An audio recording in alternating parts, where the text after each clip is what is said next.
Alors, je voulais vous parler des tests en astrologie, ou disons l'obligation de pratiquer des tests en astrologie.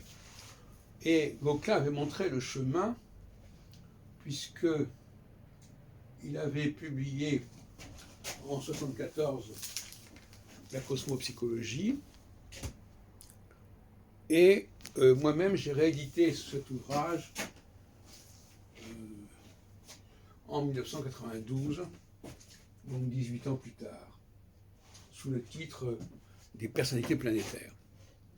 Mais j'ai aussi utilisé le système en question pour pratiquer des tests aussi de mon côté en 1976 dans la revue Cosmopolitan qui comporte toutes sortes de tests.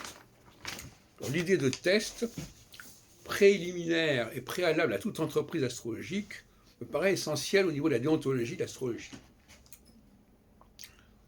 On ne peut pas partir directement du thème astral.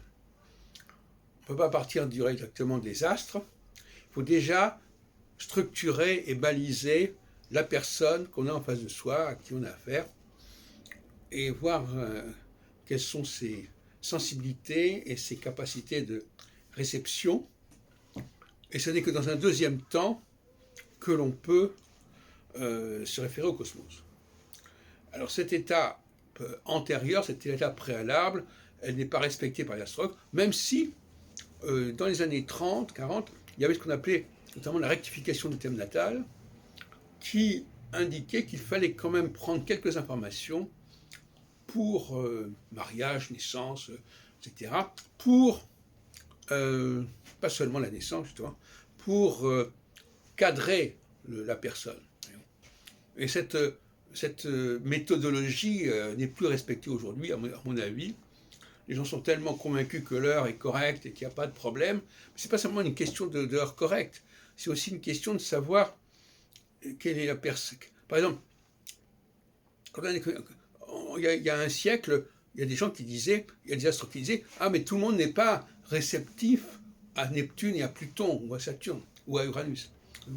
Donc l'idée de la d'une condition de réceptivité, elle doit être posée. On ne peut pas la poser d'emblée, ipso facto, d'entrée de jeu, comme étant un fait acquis.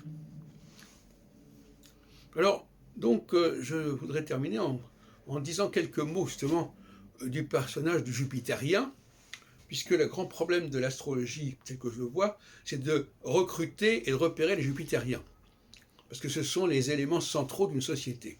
Et l'astrologie, si elle est capable de faire cela, elle va occuper une position stratégique, puisqu'elle va être capable de déterminer quels sont les leaders, quels sont ceux qui sont vraiment portés par le cosmos. C'est pas rien. Et donc, il faut qu'elle interroge les gens, il faut qu'on interroge les gens, et qu'on détermine quels sont ceux qui le sont, et quels sont ceux qui ne le sont pas. Ce mot test, d'ailleurs, est assez à la mode, puisqu'aujourd'hui, on parle des tests au niveau de la Covid-19. Donc, effectivement, c'est vrai qu'il faut des tests. On ne peut pas passer par-delà les tests.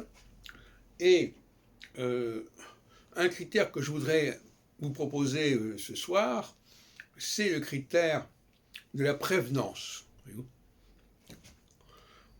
La prévenance, j'en ai déjà parlé à plusieurs reprises, mais là, pour moi, c'est un critère test au niveau astrologique pour déterminer le Jupitérien, parce que moi, le Jupitérien, c'est quelqu'un qui est prévenant.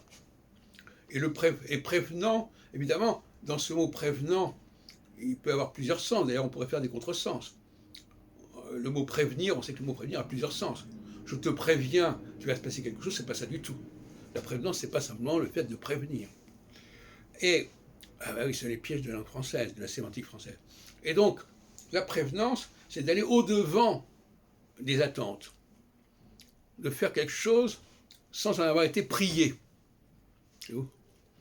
Et le Jupitérien se caractérise par le fait qu'il propose ses services sans se mettre au service de la personne, c'est-à-dire sans qu'on lui ait demandé. Il s'occupe de choses qui ne le regardent pas. Il s'occupe il s'occupe pas que de ses propres oignons, si on veut. Bon. Et c'est comme ça qu'on le reconnaît. Et inversement, le non-jupitérien, lui, il n'est pas prévenant. Il faut qu'on le pousse, il faut qu'on lui demande, il faut qu'on le prie de faire quelque chose, il faut qu'on lui explique qu'il faut faire, mais lui-même ne devine pas, ne sent pas les choses, ne les prévoit pas, ne prévoit pas ce qui va se passer, et par conséquent, au fond, il refuse d'être prévenant, c'est trop dangereux pour lui, c'est trop risqué pour lui, et donc il s'en passe. C'est comme ça que je vois les choses. Donc finalement, le jupitérien, il est prévenant, et il faut lui en être reconnaissant. Je pense à la formule du Panthéon, aux grands hommes, la patrie reconnaissante. Voilà, il faut être reconnaissant, il faut ça, parce qu'il y a une certaine équité, et malheureusement, dans bien des cas, le jupitérien est prévenant, et il n'y a pas d'échange de bons procédés, parce que les gens ne savent pas très bien ce qu'ils peuvent faire, c'est comme quand on offre un cadeau, finalement, on ne sait pas très bien si le cadeau va convenir ou pas, et donc on ne donne pas de cadeaux, on donne des cadeaux sans signification. La prévenance est au cœur du travail, du repérage du jupitérien.